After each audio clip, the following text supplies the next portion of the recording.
Don't rent anything in Manhattan until you see today's apartment in Brooklyn. We're talking 2 floors, 2 bathrooms, and easily double the space of anything you'll get just across the water for the same amount of money. In Manhattan, for this amount of money, you can buy lunch. That's about it. But seriously, the layout of this place looks really cool. Let's go take a look.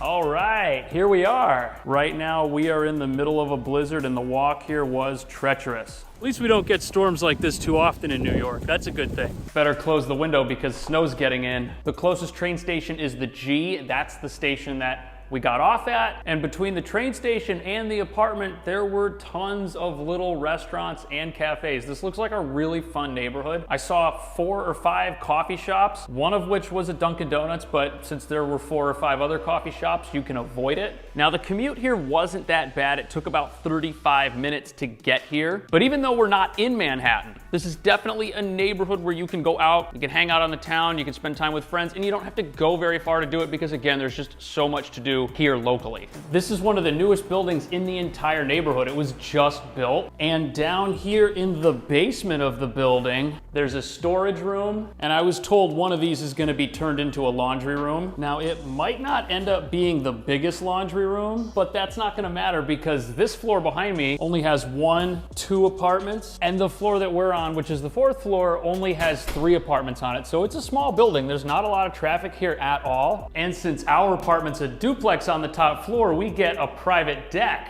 There's a lot of snow out there. Do I dare open this? Whoa.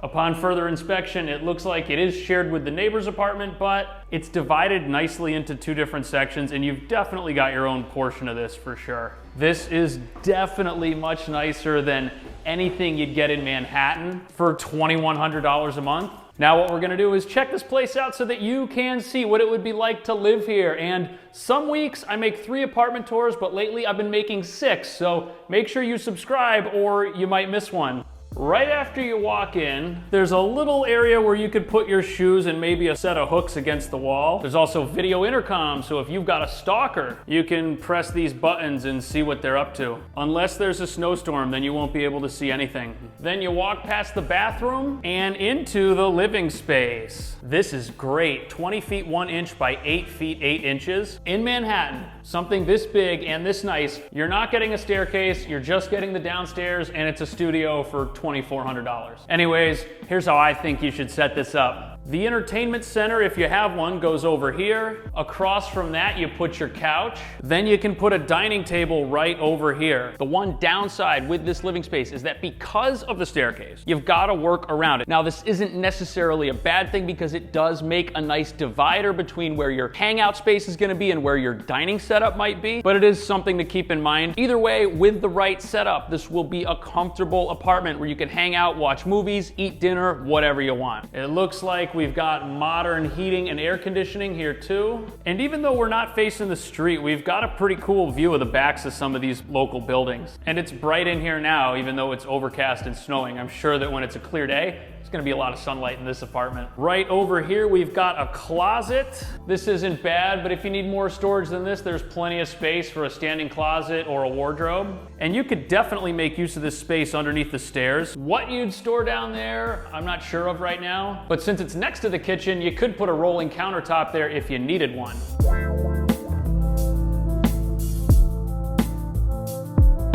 The refrigerator looks awesome. And it's even got 2 freezers, that's great. The stove's a decent size with 4 burners. Is there a dishwasher? I don't see one. But the cabinet space above and below the sink is really good. And there's outlets here and here for plugging in useless kitchen appliances like a George Foreman grill or a bread maker. You don't need a bread maker because this comes with an oven. Is there a sprayer for the sink?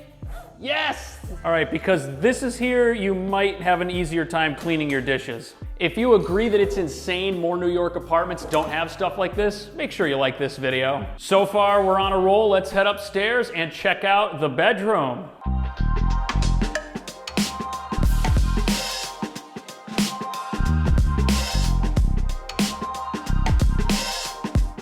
All right, this staircase, I'm giving it a 10 out of 10 because it feels solid and it definitely looks pretty cool. Now, normally having your bedroom upstairs would absolutely suck, but it looks like there's a bathroom up here. From the window to the wall, we've got 9 feet 3 inches by 11 feet 7 inches. Now, because the bathroom, some storage, the staircase, and the balcony are all right here, did I just call this a balcony?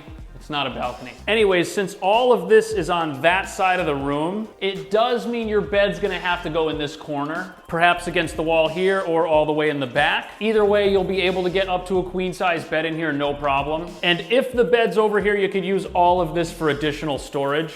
You're gonna have to be deliberate with how you set this space up. But again, there is a bathroom up here, which is amazingly convenient, even if this might not be the most massive bedroom in the world. Plus you've got the deck, which I don't think anyone is gonna complain about in the summer when it's nice out, because that's gonna be a cool hangout space, even if it isn't today. Now this apartment's got 2 bathrooms, and the first one we're gonna check out is the upstairs bath.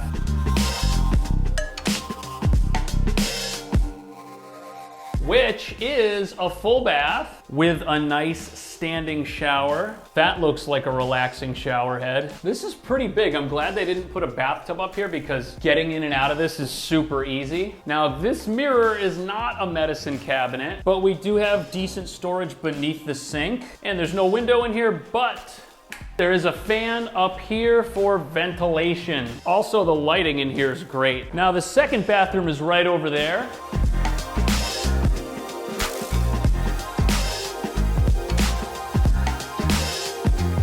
And it's a full bath. If you want to take a bath, you can. The lights in here look pretty cool too. How's the storage underneath the sink? Not bad. I just can't understand why they would build a brand new building and not have a medicine cabinet. There is also a fan up here as well. And because this bathroom and the one upstairs have glass, you don't have to buy shower curtains, which are just gonna get moldy and gross unless you buy a microfiber one, which costs more. Tub's pretty deep too, this is good. And if you're looking for an awesome apartment at a fantastic price, check out the video description for a link to this building where you can get all of your questions answered, and then check out one of these apartment tours, and I'll see you in the next video.